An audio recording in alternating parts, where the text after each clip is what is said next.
प्यारे दोस्तों, सादर अभिवादन। मैं हूं महेश कुमार वैद्य और आप देख रहे हैं जेपी हरियाणा। आज बात करेंगे नई विधानसभा के भीतर के परिदृश्य की।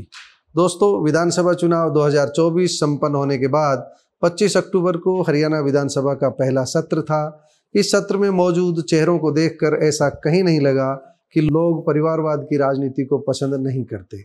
इसके विपरीत ऐसा लगा कि यदि सही ढंग से सियासत की जाए, अपनी जाति के अलावा दूसरे समाज के मतदाताओं को भी खुश रखा जाए, तो वंशवाद की बेल लंबे समय तक हरी रह सकती है।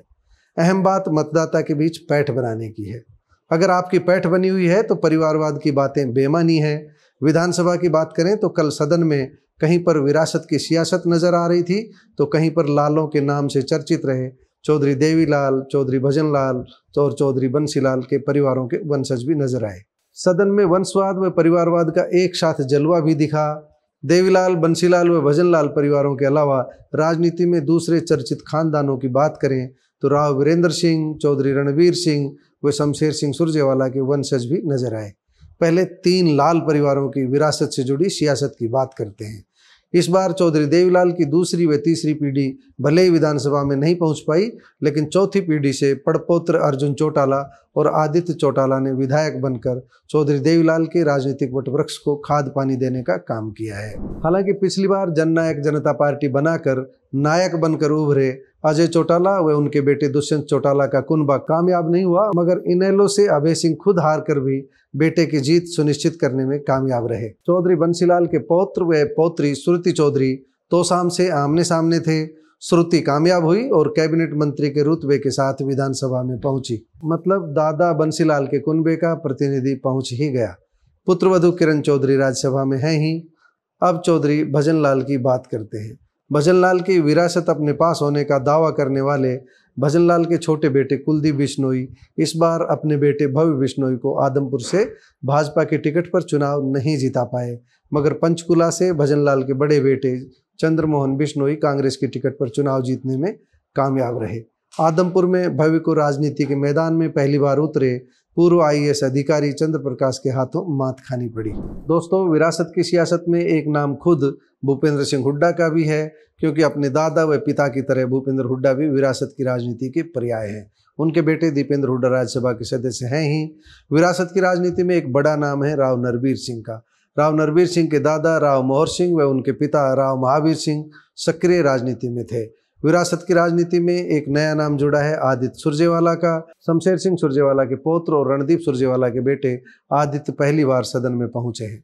वंशवाद व परिवारवाद की राजनीति से जुड़े कई अन्य नाम भी हैं, लेकिन पीढ़ी दर पीढ़ी के प्रमुख नाम हमने आपको बता दिए हैं। दोस्तों, अब बात करते हैं राजघराने की। सदन में राजघराने का धमाल भी नजर आया। हम पूर्व CM राव वीरेंद्र सिंह की पौत्री आरती राव की बात कर रहे हैं। आरती सिंह राव की राजनीति को आप विरासत की सियासत भी कह सकते हैं और परिवारवाद व वंशवाद से भी जोड़कर देख सकते हैं। लेकिन अहिरवाल में आज भी ऐसे हजारों लोग हैं जो राजा राव इंद्रजीत की जय बोलते हैं।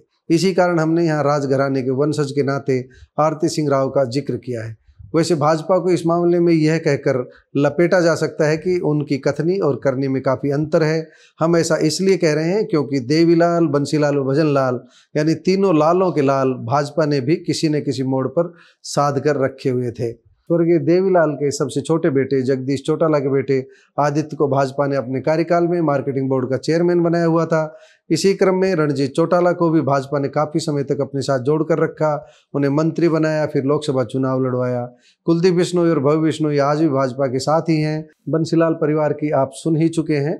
नवनिर्वाचित विधायक विकास सहारन, शक्ति रानी और मंजू चौधरी सहित कुछ अन्य विधायक भी परिवारवाद की राजनीति से ही आते हैं। लेकिन बड़ी बात यह है कि इतना होने पर भी कई नए चेहरे अपने संघर्ष के बल पर इस बार विधानसभा में पहुंचे हैं। हालांकि इनमें से अधिकांश को अपने आका की कृपा की वजह से विधानसभा के दर्शन हुए हैं। देखना यह है कि परिवार की राजनीति से सदन में पहुंचे विधायक लोगों के बीच अपनी कितनी पैठ बना पाते हैं, क्योंकि एक बार आपको बेशक दादा, पिता, माँ या परिवार के किसी अन्य बड़े का सहारा मिल गया हो, आशीर्वाद मिल गया हो, उनकी वजह से सदन में पहुंच गए हो, लेकिन आगे तो आपको खुद को साबित करना ही होगा। हरियाणा की विरासत की सियासत से जुड़ी हमारी ये राजनीतिक खबर, राजनीतिक स्टोरी आपको कैसी लगी, कमेंट बॉक्स में जाकर बताइएगा ज़रूर। नमस्कार, धन्यवाद।